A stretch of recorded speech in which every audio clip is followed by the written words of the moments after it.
But இதே துறையில நிறைய பேர் சாதிச்சிருக்காங்க சார்.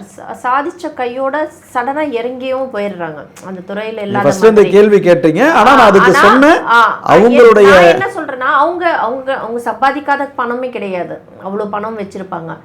ஏன் அவங்களாம் இதை ட்ரை பண்ணியிருக்க மாட்டாங்களா? அவங்க சைடில் என்ன மிஸ்டேக் இருக்கும்னு நீங்கள் நினைக்கிறீங்க? இல்லை, ட்ரை பண்ணியிருக்கலாம் மேடம், ட்ரை பண்ணாதெல்லாம் இருந்திருக்க மாட்டாங்க, அதையும் நான் ஒத்துக்கிறேன்.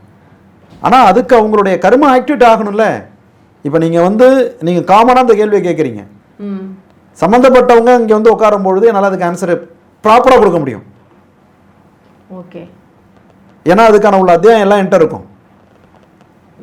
அவங்களோட ரேகை இருக்கும், அவங்களுடைய ஓலை என் கையில் இருக்கணும், அவங்களுடைய கிரகம் என் கையில் இருக்கும். நீங்க அப்ப அவர் என்ன நினைக்கிறாங்கிறத நான் சொல்ல முடியும் என்னால. ஒரு விஷயத்தை வந்து கண்டிப்பா கண்டிப்பா, ஏன்னா இதை வந்து நம்ம காமனா பேசும்போது சில விஷயத்துக்கு வந்து நம்மளால, ஏன்னா நான் வந்து அப்புறம் வந்து அது மீடியாவுக்காக பேசுற மாதிரி ஆகும். நம்ம வந்து என்கிட்ட டேட்டா கொடுங்க, டேட்டா மீன்ஸ் என்ன, உங்க ஓலை என்கிட்ட எடுத்து கொடுங்க, அதுக்கப்புறம் நான் பேசுறேன். ஓகே, அதனாலதான் இன்னை வரைக்கும் என்னையும் கேட்குறாங்க யார் அரசியல் இப்ப வந்து வருவாங்க, பேசக்கூடாது. கேட்கலாம்னு நினைச்சேன். அதே அதான் நீங்க அடுத்து ஓப்பன் பண்ணிருப்பீங்க.